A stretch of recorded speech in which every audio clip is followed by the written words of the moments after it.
ये बांग्लादेश है और ये बांग्लादेश की सीमा है, और बांग्लादेश से जो बॉर्डर है आपकी वो इंडिया से क्या होती है, मर्ज होती है, इंडिया से लगती है। और तेजी से हथियारों की तस्करी हो रही है और ड्रग्स की तस्करी हो रही है। तो भाई ये जा कहां रहे हैं हथियार? तो मैं आपको बता दूं, बांग्लादेश से हथियार इंडिया में तो बाद में पहुंचेगा। पहले ये जो 7 राज्य हैं, कौन से राज्य? यस, असम, मणिपुर, नागालैंड, इन राज्यों में इतनी भारी भारी डिमांड है हथियारों की कि जितने हथियार हो सब कम है।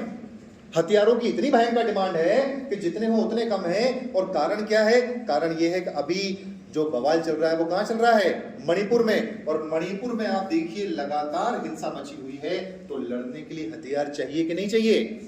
चाहिए। तो क्या भारतीय सेना प्रोवाइड करवाएगी उनको हथियार कि लो भाई लड़ो? नहीं, हथियार, अवैध हथियार, और सीमाएं खुली है बांग्लादेश म्यांमार की, हथियारों की कोई कमी नहीं। इसके अलावा एक मुद्दा पिछले 150 साल से चला आ रहा है जिसका समाधान नहीं हो रहा है, नागालैंड। और नागालैंड में नागा उग्रवादियों को जम के हथियार चाहिए, क्योंकि वहां 2 उग्रवादी संगठन बने हुए हैं। पहला उग्रवादी संगठन है NSCN-IM और दूसरा है NSCN-K, नागालैंड सोशल काउंसिल वाला, इसाक मुइवा और खापलांग। हथियार चाहिए। तो अभी इंडिया की तो बात ही मत करो, अभी तो नॉर्थ ईस्ट की बात करो। इतनी डिमांड है हथियारों की कि बड़े से बड़े हथियार यहाँ बिक जाते हैं और खरीद लिए जाते हैं। तो मैंने कहा पहला मणिपुर वर्तमान का एग्जांपल है, दूसरा नागालैंड दूसरा एग्जांपल है, और असम जो हिस्सा है आपका, वहां भी हथियारों की भारी डिमांड है। क्योंकि असम वाले जो लोग हैं, अब थोड़ा कम हो गया है, नहीं तो बोडोलैंड की लगातार मांग कर रहे हैं कि एक नया देश बनाएंगे, क्या? बोडोलैंड। और फिर जब 7 राज्यों से हथियार बच जाए थोड़ा बहुत, तो जैसे ही इंडिया में प्रवेश करोगे तो बैठे हुए हैं नक्सलवादी। सब लोग ध्यान से देखिए इधर। और नक्सलवादियों का नारा है, और नारा क्या है? नारा है कि साउथ में, दक्षिण में तिरुपति से लेकर के तो नेपाल में पशुपति तक, दक्षिण में तिरुपति से नेपाल में पशुपति, इस पूरे के पूरे एरिया में वो रेड कॉरिडोर की स्थापना करेंगे। और इसे वो कहते हैं रेड कॉरिडोर। और रेड कॉरिडोर मतलब हमारा एरिया। और रेड कॉरिडोर क्यों? लाल सलाम, रेड कॉरिडोर की स्थापना करेंगे। तो हथियारों की इतनी भारी डिमांड है कि कोई कमी, जितने आएंगे सब बिकेंगे। और सब 2 नंबर के हथियार हैं। तो 2 नंबर के हथियार है तो रेट वैसे ही उनका क्या है, सबका कम है। ज्यादा हो तो भी कोई फर्क नहीं। इसके बाद फिर नंबर 3 पर जो मैंने गिनवाया आतंकवादी, जो मैंने गिनवाया अपराधी, सबको हथियार चाहिए। क्योंकि हथियार के बिना ये भारतीय सेना से लड़, तो हथियार की कमाई हो रही है। और वैसे भी इनका जेब का पैसा इसमें नहीं लग रहा है। ये पैसा कहां से आ रहा है? ड्रग्स बेच के और मानव दुर्व्यापार, ह्यूमन ट्रैफिकिंग करके पैसा कमाया जा रहा है।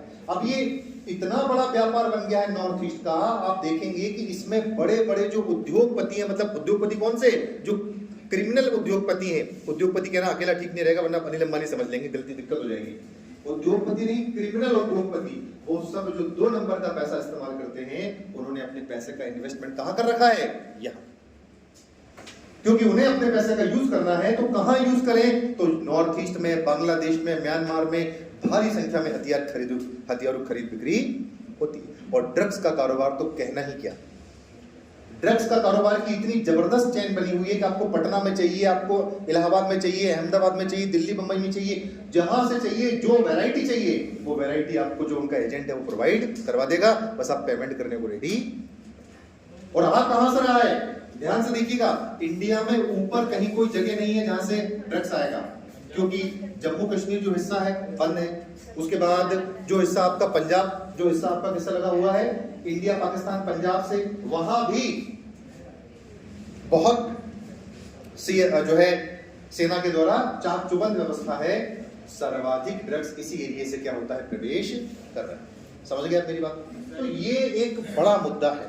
और इसीलिए भारत सरकार ने नाम दिया है इसे संगठित अपराध, क्योंकि नक्सलवाद भी इसके साथ जुड़ गया है, नक्सलिज्म भी इसके साथ जुड़ गया है। ठीक है। और नक्सलवाद जब शुरू हुआ था तो शुरू में 2 राज्यों के 12-15 जिलों में फैला हुआ था। और आज भारत के कम से कम 15-16 राज्यों के 400-500 प्लस जिलों में आपका क्या है वो।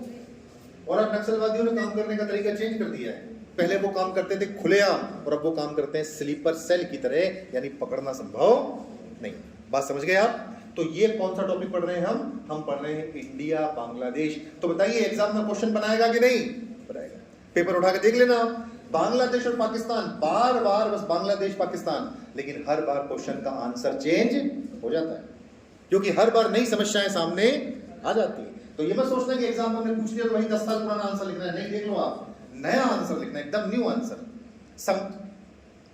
संगठित अपराध, कभी आप गृह मंत्रालय की साइट ओपन करना, होम मिनिस्ट्री की साइट ओपन करना, और आप उसमें देखना वहां लिखा हुआ है कि इंटरनल सिक्योरिटी का सबसे बड़ा थ्रेट, आंतरिक सुरक्षा का सबसे बड़ा खतरा है ये वाला हिस्सा, जिसे कहते हैं संगठित अपराध। कभी चेक करना होम मिनिस्टर की साइट पर, गृह मंत्रालय की साइट पर, आंतरिक सुरक्षा से बड़ा कोई खतरा नहीं।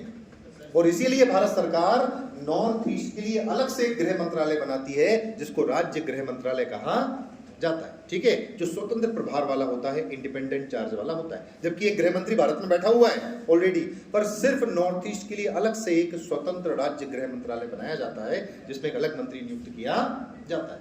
ये विवाद लगातार बढ़ता जा रहा है और सरकार ने जान लगा दी फिर भी कंट्रोल नहीं कर पा रही। एरो लगाएंगे नीचे, कंटिन्यू।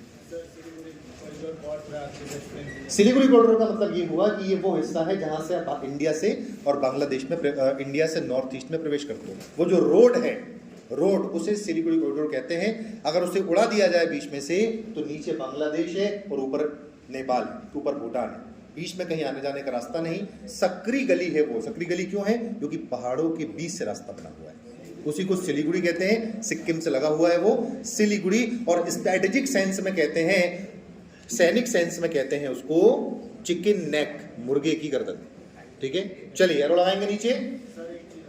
नॉर्थ ईस्ट में बोले कि वहां से ड्रग्स सबसे ज्यादा, तो पंजाब में सबसे ज्यादा। नॉर्थ ईस्ट नहीं, समझे नहीं, नॉर्थ ईस्ट नहीं, बॉर्डर जो आपका लगा हुआ है यहाँ, नॉर्थ ईस्ट में नहीं जाएगा, सीधा प्रवेश करेगा इधर से, ठीक है। और यहाँ से आता है, यहाँ से भरपूर आता है, लेकिन पंजाब से केवल ड्रग्स सप्लाई होता है। तो पंजाब में हम कंट्रोल कर भी सकते हैं, पर यहाँ कंट्रोल करना बहुत मुश्किल काम है क्योंकि बॉर्डर नहीं बना सकते आप। और बॉर्डर कैसे बनाओगे? एक तरफ बांग्लादेश और भारत की जो ब्रह्मपुत्र नदी है वो अपना डेल्टा यहाँ बनाती है और यहाँ सुंदरवन फॉरेस्ट बना हुआ है। और सुंदरवन जो फॉरेस्ट है उसमें जंगल में आना जाना